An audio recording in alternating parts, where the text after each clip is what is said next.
Is that changing anytime soon? It's changing. You see, one thing, how do you identify someone to be a goon?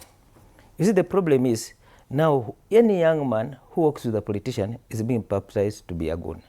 And I think I tend to disagree with that. The reason being, unless two factions are meeting, that's when we'll have a fight. Now, if there are fight between two supporters, does it mean that those who are goons? They are not. The reason being, right now, if today you're a politician and you walk around with your supporters, especially when they're young men, they're going to be baptized to be goons. To me, I tend to disagree. You may discover that out of 1,000 supporters, we may only have about 5 or 10 who are goons. Let's not try to criminalize these young men. The reason being, most of these people you are calling them goons.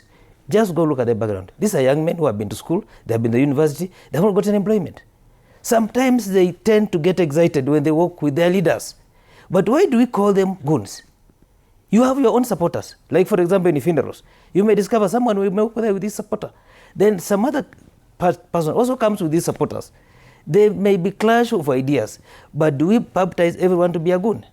You see, we've seen the number of times fights have erupted in funerals in Western Kenya because politicians are speaking, and then there are young people, as we call them, end up fighting.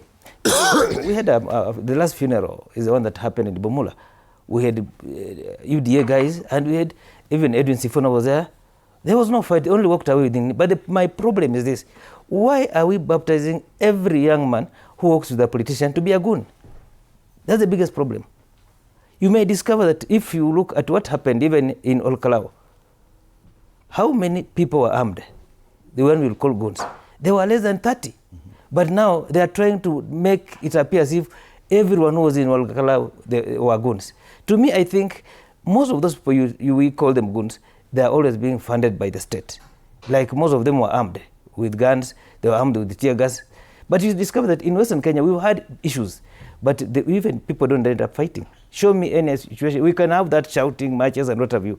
But my point is this: not every politician who walks around with supporters is walking around with goons. All right. Yeah. So President William Ruto finally chimed into this debate about goonism, and the story is well covered on pages 5 of the Daily Nation and page 2 of the Standard. Tough talk, no action. Presidents